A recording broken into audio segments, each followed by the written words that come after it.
Hi అండి, అందరికీ నమస్తే. Welcome to my channel. ఈ వీడియోలో అసలు క్రియాన్ష్కి ఆటిజం రావడానికి గల కారణాలు చెప్తానండి. క్రియాన్స్ చిన్నప్పటి నుంచి ఇలానే ఉన్నాడా లేదా అనేది కూడా చెప్తాను. క్రియాన్స్ చిన్నప్పుడు బాగానే ఉండేవాడండి. మేము పిలిస్తే పలకడం, మా మాటలకు రెస్పాండ్ అయ్యేవాడు. మేము క్రియాన్స్ని చిన్నప్పుడు చెన్నైలో ఉండేవాళ్ళమండి. అక్కడ మా ఇంటి ఓనర్ ఆంటీ గారు క్రియాన్స్ గురించి పైకి వచ్చేవారు. ఆవిడ రాగానే ఆవిడ దగ్గరికి వెళ్ళిపోయేవాడు. ఆవిడ డైలీ మొక్కలకు వాటర్ పోసేది, ఆవిడకి మగ్గు ఇచ్చేవాడు, ఆవిడ కూడానే తిరిగేవాడండి.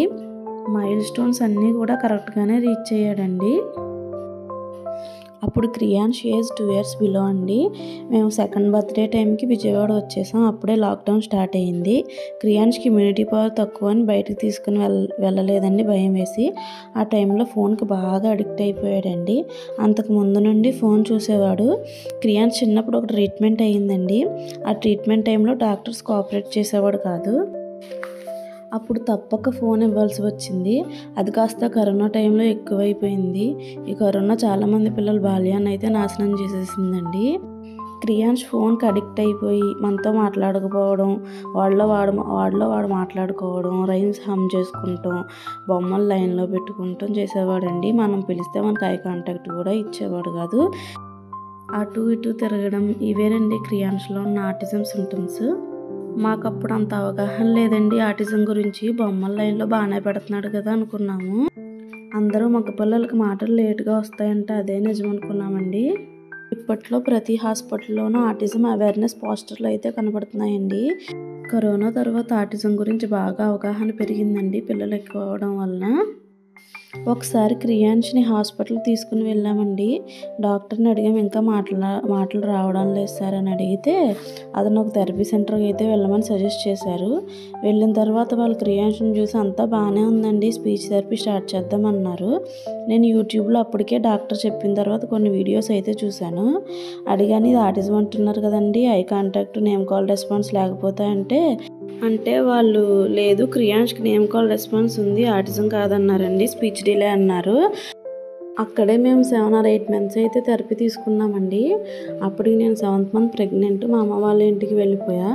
అక్కడ ఎవరు పిలిచినా ఎవరి దగ్గరికి వెళ్ళేవాడు కాదు. నా దగ్గర, మా డాడీ దగ్గర, మా హస్బెండ్ దగ్గర మాత్రమే ఉండేవాడు. ఏదైనా అవసరం అయితే మనల్ని చేయబట్టుకుని తీసుకువెళ్ళేవాడు. వాటర్ కావాలంటే గ్లాస్ తెచ్చుకునేవాడు. ఇంకా నాకు డెలివరీ అయ్యాక సెకండ్ కంప్లీట్ అయ్యి థర్డ్ రాగానే నేను విజయవాడ వచ్చేసామండి. వచ్చి గూగుల్లో రివ్యూలు చూసి ఒక థెరపీ సెంటర్లో జాయిన్ చేసాము. అక్కడ పేరెంట్స్ ఆటిజం స్టేజ్ల గురించి మాట్లాడుకుంటున్నారు. అసలు క్రియాన్స్ ఏ స్టేజ్లో ఉన్నాడో తెలుసుకుందామని డెవలప్మెంటల్ పీడియాట్రిషియన్ దగ్గరకు తీసుకెళ్ళాము. అప్పటి వరకు మాకు తెలియదండి దీంట్లో స్టేజ్లు ఉంటాయని. హాస్పిటల్కి వెళ్ళాక డాక్టర్ గారు ఇంకా సైకాలజిస్ట్ ఇద్దరు కలిపి క్రియాన్స్ని అసెస్మెంట్ చేశారండి. అసెస్మెంట్ అంటే క్రియాన్స్ గురించి కొన్ని క్వశ్చన్స్ అడిగారండి. చిన్నప్పుడు ఎలా ఉండేవాడు, ఏంటి, ఇంట్లో ఎలా ఉంటాడు అన్న విషయాల గురించి కొన్ని క్వశ్చన్లు అడిగారు. మేము ఆన్సర్లు చెప్పామండి. క్రియాన్స్ని టెస్ట్ చేసిన తర్వాత ఆటిజం మైల్డ్ స్టేజ్లో ఉన్నాడు అని చెప్పారండి. దీనిలో 3 స్టేజ్లు ఉంటాయండి, మైల్డ్, మోడరేట్, సివియర్. టెస్ట్లో క్రియాన్స్కి 32 points అయితే వచ్చాయండి. నార్మల్ కిడ్స్కి అయితే 30 points వస్తాయంటండి. 2 points ఎక్కువ వచ్చాయి క్రియాన్స్కి. అది కూడా స్పీచ్ ఓపెన్ అవ్వకని చెప్పారండి. అప్పటికి క్రియాన్స్ ఇంకా సెల్ఫ్ టాక్ చేస్తూనే ఉండేవాడు. ఆవిడ చెప్పిన ఇంకో విషయం ఏంటంటే చిన్నప్పుడు క్రియాన్స్కి ఒక ట్రీట్మెంట్ జరిగిందండి.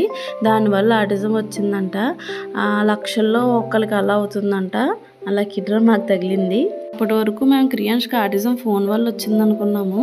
డాక్టర్ చెప్పిన ఇంకో విషయం ఏమిటంటే ఫోన్ ఇవ్వడం వల్ల ఎక్కువైందంట, ఫోన్ మానిపించేమని చెప్పారు. అప్పటి నుండి క్రియాన్స్కి ఫోన్ ఇవ్వడం మానేసాం. అడుగుతాడని మేము కూడా వాడడం మానేసామండి. టీవీ కూడా ఆపేసామండి. అడ్వర్టైజ్మెంట్లు అట్రాక్టివ్ పరిగెట్టుకుని వచ్చేస్తున్నాడని. ఇప్పటికి క్రియాన్స్ టీవీ, ఫోను మానేసి 2 or 3 years అవుతుందండి. ఎప్పుడు అడగడు ఇమ్మని. ఇప్పుడు క్రియాన్స్ కొంచెం పర్లేదండి, మనం చెప్పింది చెప్తాడు, మన కమెంట్స్ అన్నీ అర్థమవుతున్నాయి. ఇప్పుడు రెప్యుటేషన్ స్టార్ట్ అయింది, అంటే మనం చెప్పింది తిరిగి చెప్తాడు. ఈ మధ్య తన నీడ్స్ కొన్ని అడుగుతున్నాడండి.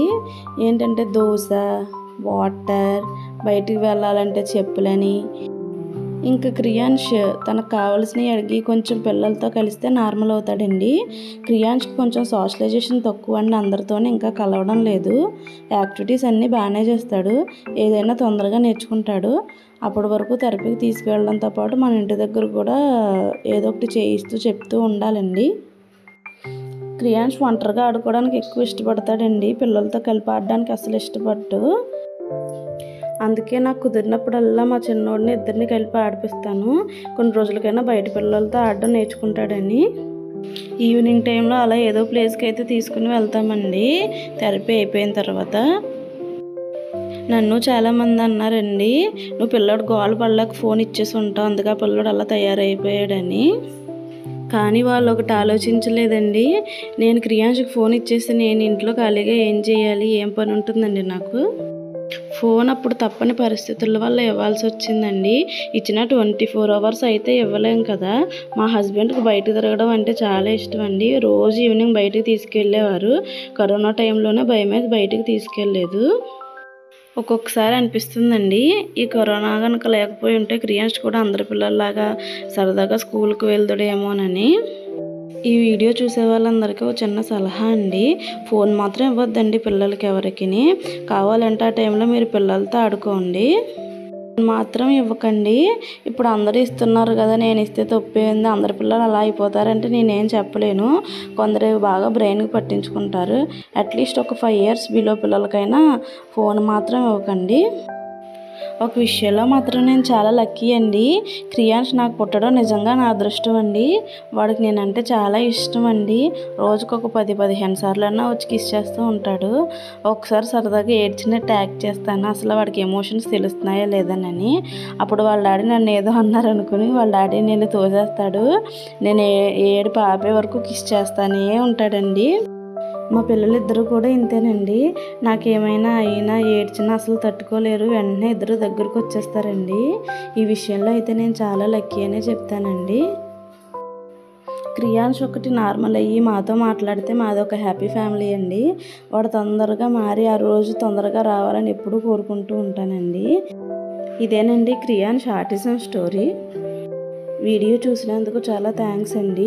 ఈ వీడియో కనుక మీకు నచ్చినట్లయితే లైక్ చేసి, షేర్ చేసి, సబ్స్క్రైబ్ చేయండి. మీ ఫ్రెండ్స్ అండ్ ఫ్యామిలీ మెంబర్స్కి షేర్ చేయండి. థ్యాంక్స్ ఫర్ వాచింగ్ అండి.